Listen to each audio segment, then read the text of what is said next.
¿Hemos logrado mejorar la calidad de vida en osteogénesis imperfecta? Y esta es la pregunta que espero responderles.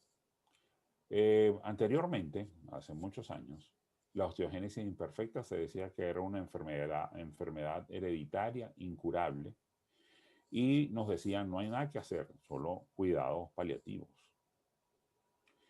Vamos a empezar a explicar qué es la osteogénesis imperfecta para poder responder esta pregunta. Entonces, la osteogénesis imperfecta es un trastorno de origen genético del tejido conectivo. Se caracteriza principalmente por fracturas cuya causa está determinada por la producción insuficiente o mala calidad del colágeno. Vamos a ver qué es esto del colágeno. El colágeno es un tejido que se encuentra en el hueso y que se produce en una célula que se llama fibroblasto, como yo apunto acá. El fibroblasto, que es una célula que está en todos nuestros tejidos, tiene una información genética. Ese fibroblasto tiene un trabajo que hacer y uno de sus trabajos es producir colágeno. Lamentablemente este colágeno no se puede adquirir a través de vía oral ni endovenoso para que forme parte del hueso. Tiene que ser el colágeno tipo 1 y el fibroblasto produce, de hecho, dos, el tipo 1 y el tipo 2, pero el tipo 1 es el que va a formar parte del hueso. Entonces, los genes y esa información genética que nosotros tenemos ponen al fibroblasto a trabajar, a producir una especie de trenzas, un tejido que le va a dar elasticidad al hueso. Y en el cromosoma 17 puede haber una falla donde falta un aminoácido y hace que ese colágeno sea de mala calidad. Lo que hace entonces que el hueso sea débil porque el colágeno es de mala calidad o se produce en poca cantidad. La enfermedad se conoce desde hace muchos años imagínense que se consiguió una momia egipcia de 3000 años, o sea, 1000 años antes de Cristo, y se sabe por su osamenta que tenía osteogénesis imperfecta. También hay una leyenda muy interesante de Ivar the Boneless o Ivar el sin hueso, que era el rey de Escandinavia por allá en el siglo XIII y él se le ocurrió que su primo, que era Guillermo III de Inglaterra, cuando Inglaterra estaba conquistada por los normandos franceses, pero eso es otra historia muy larga, pero quiero explicarles que Ivar the Boneless invadió Inglaterra y fue derrotado por Guillermo III. En las narraciones de esa guerra o de esa batalla, describen a Ivar the Boneless o Ivar el sin hueso como una persona con osteogénesis imperfecta por las características que detallaban ahí. Aquí está un actor con osteogénesis imperfecta donde se ve claramente, donde decía la leyenda que a él lo cargaban en un escudo sus soldados. Osteogénesis imperfecta se caracteriza clínicamente por tener osteoporosis. La osteoporosis es debilidad de los huesos, lo que lleva a fracturas. También dentinogénesis imperfecta, o sea que la dentadura puede estar afectada. Las escleras, la parte blanca del ojo, puede estar, no siempre, pero puede estar un poco oscura y se llaman escleras azules, pues pueden ser grisáceas. Después de la tercera década de la vida, después de los 20, 25 años, los pacientes empiezan a disminuir un poco su audición y tienen el tejido de la piel un poco más laxa y por lo que es más común que tengan hernias umbilicales, hernias inguinales en la infancia, que son operables, y equimosis que te da un golpe y se hace morado fácilmente. El paciente suda mucho y su temperatura basal no es 36.8 a 37.3, es un poquito más alta y los pacientes con osteogénesis imperfecta severa pueden tener 38 grados y está normal sin fiebre porque su metabolismo trabaja a una temperatura un poquito más alta. El hueso yo lo podríamos comparar con una columna y ustedes saben que las columnas son hechas como ustedes ven cuando las están construyendo, un andamiaje de metal, les ponen un encofrado de madera y les arrojan concreto, que el concreto es cemento con agua, arena y piedra que se solidifica Eso se llama que se fragua. Y al fraguar el concreto se forma una columna que permite que nosotros podamos hacer edificios muy altos que tengan soporte de peso y puedan resistir movimientos de la tierra como un terremoto y no caerse. Pero si estas barras de metal son muy delgadas, entonces el edificio se puede caer o el concreto es de mala calidad. En este caso estoy hablando entonces de que las barras de metal serían el símil de la columna del colágeno y el concreto sería el calcio. Entonces, al final el hueso es la unión de calcio y colágeno, igual que las columnas son la unión de metal y concreto. Entonces, lo que pasa en osteogénesis imperfecta es que las barras de metal, es decir, el colágeno, es de mala calidad porque es muy delgado y se puede producir fractura. Esta fractura puede llevar a una inmovilización y esta inmovilización que es necesaria para que el hueso consolide, pero lamentablemente lleva a la inmovilización o el exceso de reposo lleva a una osteoporosis secundaria. El hueso se debilita cuando nosotros no lo usamos. Entonces los pacientes con osteogénesis les da miedo moverse porque se pueden fracturar y lleva a más osteoporosis. Se ha clasificado la osteogénesis imperfecta y la clasificación más importante o más antigua de 1967 del profesor Sillens de Australia, que la divide en 4 tipos. La 1, que es la más leve, la 4, que es moderada, la 3, que es muy severa, y la 2 es letal. Pero como ustedes ven, esta clasificación genética es compleja porque no lleva una orden. Se ha ido ampliando y ya cada día con las facilidades que tenemos de hacer estudios genéticos, esta clasificación ya va por más de 20 tipos, pero los más comunes son los que se siguen usando. Pero desde el punto de vista práctico, esta clasificación es complicada. El mismo Sillens, en el año 2004, promueve esta clasificación clínica, donde es la 1, que es la leve, la 2, que es moderada, que sería antes la tipo 4, y la 3, que es la severa, y la 4, que es la letal. Son niños que tienen osteogénesis imperfecta tan grave que no soportan el nacimiento y se mueren en útero o recién nacidos. Entonces, las que nosotros usamos es leve, moderada y severo, que son la 1, 2 y 3. Entonces, me lleva un orden. Y esta clasificación es Van Dyck y Sillens de 2014, perdón, 2014.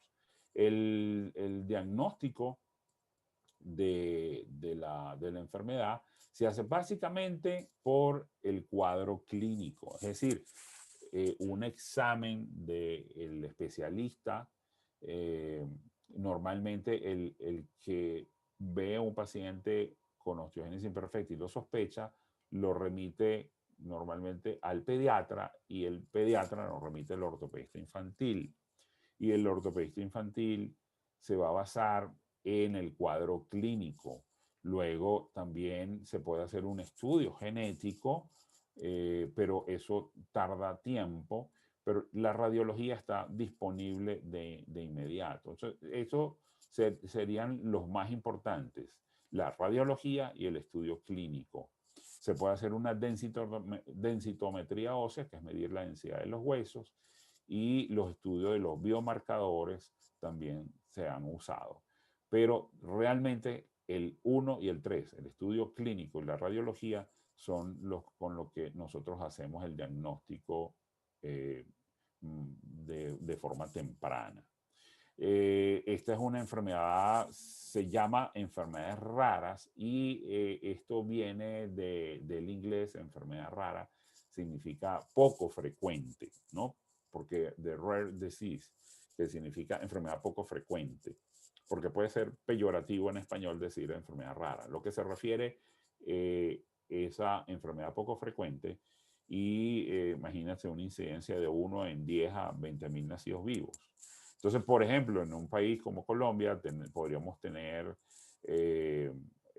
tenemos unos 615.984 recién nacidos, esto fue en el 2013, lo que da que aproximadamente nosotros tendríamos unos 5.200 pacientes. Este fue un cálculo que hizo mi amigo el doctor Osvaldo La Sala, ortopedista infantil de Bogotá, y me prestó esta lámina donde más o menos nos dice cuántos pacientes tenemos en Colombia para el año 2013, y esto es un aproximado teniendo en cuenta esta incidencia. Lo que sí le puedo decir que como somos pocos los médicos que tratamos eso, nos resulta que son bastantes para nosotros. En la siguiente lámina la vamos a hablar de medidas generales, y las medidas son una dieta rica en calcio y suplementos. La vitamina D debe estar mayor de 20. Esto hoy en día ya hablamos que debe estar por encima de 30, y algunos prefieren que sea por encima de 40, dependiendo de la literatura. Ha variado en los últimos 5 años de forma importantísima los valores mínimos. Todavía cuando uno lo pide, en laboratorio dice que por debajo de 20 es normal, ya realmente se quiere siempre por encima de 30 la vitamina D. Es importante evitar el sobrepeso, las inmovilizaciones. Cuando un paciente con osteogénesis tiene una fractura, debe medirse bien el momento de retirar el yeso. No se puede dejar por mucho tiempo porque aumenta la fragilidad paradójicamente. Y la actividad física es buena, pero debe ser una actividad física dependiendo, por supuesto, del tipo, si es leve, moderada o severa. En la exposición al sol, los pacientes, los seres humanos en general, debemos exponernos al sol alrededor de 10 a 20 minutos al día. Y los pacientes con osteogénesis imperfecta también. El medicamento que se ha usado son los bifosfanatos, aumentan la densidad ósea, y esos en niños se aplican de forma endovenosa. En adultos también se pueden aplicar por la vena, pero en adultos se puede utilizar algunos medicamentos por vía oral. Son bifosfanatos que aumentan la densidad de los huesos. Esos han dado muy buen resultado. Este es el protocolo de Montreal que utilizamos en la clínica Noel para el tratamiento de osteogénesis imperfecta. Pero en general el tratamiento es la unión de muchas cosas. Es un tratamiento multidisciplinario donde están las especialidades médicas, que son la pediatría, los endocrinólogos, en algunos casos nefrólogos, psicólogo, fisioterapeuta, nutricionista, médico fisiatra o especialista en medicina física y rehabilitación.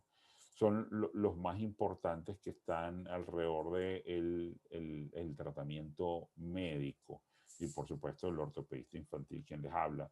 Y ¿qué hacemos nosotros? Nosotros mantenemos los huesos derechos, que llamamos alineación y orientación, y lo hacemos a través de cirugías. Cuando el hueso está curvo, tiene mayor posibilidad de fracturarse. Es importante que los pacientes tengan a su disposición una atención para las emergencias, y es por eso que estos pacientes deben ser atendidos de forma multidisciplinaria e integrada. Multidisciplinaria e integrada. Repito estas dos palabras, pues son importantes. Entonces es un centro donde todas estas especialidades, se me olvidaba, odontología muy importante, donde todas estas especialidades puedan ser en un solo sitio, y yo me pueda entender como ortopedista infantil con el odontólogo, cosa que hago frecuentemente, o con el endocrinólogo a través de el consultorio al lado, o llamarlo porque tengo su teléfono.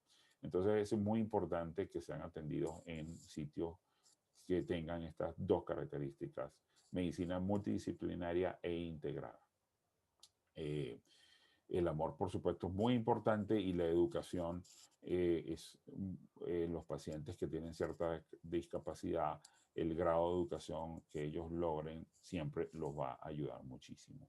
Las soluciones quirúrgicas, como ya nombré, son muy importantes para mantener los huesos rectos y protegidos a través de clavos intramedulares especiales. Hoy no voy a ahondar de eso, porque lo que quería era darle un concepto general de lo que es la osteogénesis imperfecta, ya que hoy se conmemora el Día de osteogénesis imperfecta a nivel internacional. Aquí vemos a uno de nuestros pacientes de la clínica Noel, Harold, dando sus primeros pasos después de muchos años, 14 años de edad. Él fue necesario operarle los miembros inferiores, las dos piernitas, los dos fémur, las dos tibias, y ahí donde tiene una férula de la mano izquierda también se operó el antebrazo. Entonces, la respuesta a la pregunta osteogénesis imperfecta, si hemos logrado mejorar la calidad de vida, entonces ahora el concepto ha cambiado, ahora podemos decir que es una enfermedad genética que tiene tratamiento médico y tratamiento quirúrgico que mejoran la calidad de vida de los pacientes. Muchas gracias.